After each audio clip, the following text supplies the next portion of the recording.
my name is Jamie Rue. It's the 7th day of NaNoWriMo, and I have 10,207 words.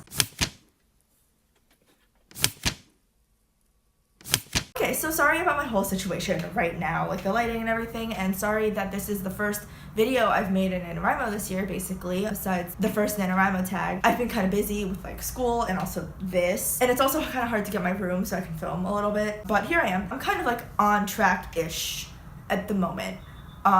I was slightly behind last night because I didn't finish, but then I stayed up until like 3 a.m. and finished it. Okay, so actually what I wanted to talk about today is kind of like the reason that I've been a little bit behind and struggling writing, and you might be in the same boat. I am normally what I would consider a pantser. Not like I go around pantsing people feeling their underwear. That's different pantsing.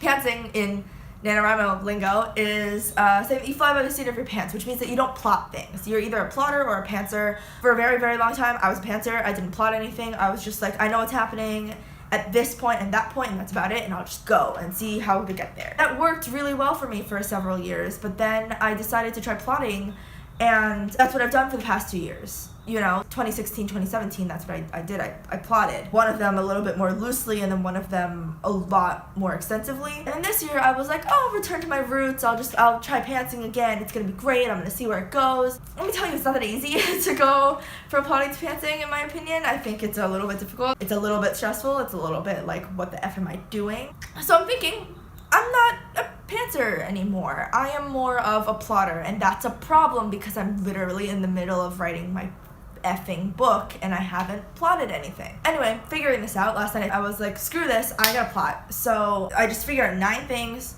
and that's it.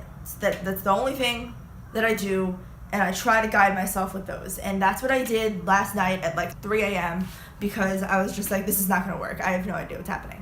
Okay, so you have plot point 1. You have the introduction. That is literally just like the first chapter of your novel. You have what's your character like, what's her conflict, like what's her home life like what's her like ordinary world type situation, you know? So that's plot point 1. Plot point 2, you have the inciting incident. That happens for me generally in chapter 2 or like later in chapter 1. That's just like the catalyst, like the thing that like launches your character into whatever story that's gonna happen right now. I'm writing a paranormal romance, so my inciting incident is the 2 characters meeting. Plot point 3 is the actual first plot point. It's like the first like big thing. It's called the point of no return. It happens around the 25% mark of your book, which means for us nanoing, it's around the 12,500 word mark. That doesn't have to be like an exact number, but it's around the 25% mark. And that is when the first big thing happens. That means that like the character can no longer go back. She's like in this to win it. There's no going back from here. For me, that's when my characters get together. Next is the first pinch. Now, a pinch point is kind of when something changes that makes the reader and the character both reframe how they're looking at the world, right? Like, for me, it's going to be lovey-dovey romance until boom, someone like almost finds out that she is in a paranormal romance. Like, that's kind of gonna be my thing. I think it might change, don't know, but at the moment that's kind of my thing. And that's when it goes from lovey-dovey romance to like, oh shit, we actually like, it might not work, etc., etc. That whole thing comes in there. And then you have the midpoint. Midpoint is obviously halfway through the book, and that's another one of those big changes. That's a reveal, that's like a twist of some sort. Like it's something that changes your character's perception of the antagonist, or like they find out some key information about the antagonist, or like whatever. For me, that's actually a huge spoiler, so I'm not going to say anything about what that is, but it's a twist that you get a sense that something else is happening now. So it's just a shift.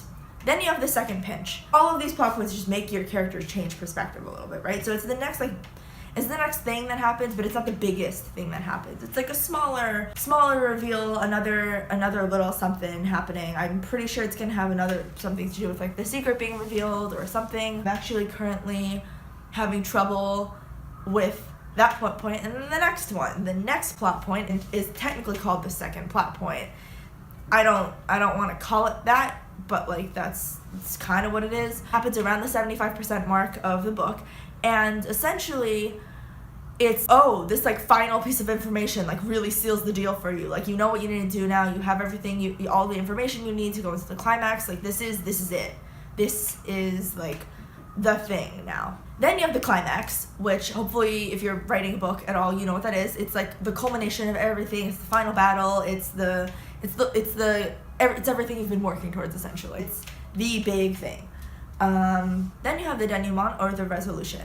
That's just, you know, the wind down. You know what that's like. It's just the end of the book. Which sounds weird to add that as a plot point, but generally speaking, like, you have to make sure that all the loose ends are tied up, make sure that your character's in a different place than when they started, etc., etc. Those 9 plot points are the plot points that I use when I like panic need to plot something. It's what I did last night at like 3 a.m. I have a little bit of a better sense of like what I'm doing now. I was writing and being like, oh my god, when can I just make my characters get together? And like doing that last night around the 1200 word mark. So like tomorrow is my answer. It's tomorrow. Tomorrow I can make my characters get together, and I'm very happy about it because I'm getting tired of writing just like banter between them. Also, I need to work on my subplots. 100% gotta work on my subplots. But that's what NaNoWriMo is for, right? It's like you don't know when all of those things are gonna happen, because you kind of need all of those plot points for your subplots too, and like I don't know where to put, like, they need to be kind of around the same time, but not really, and like I don't really even totally know what my subplots are, and I don't know what I want my book to be,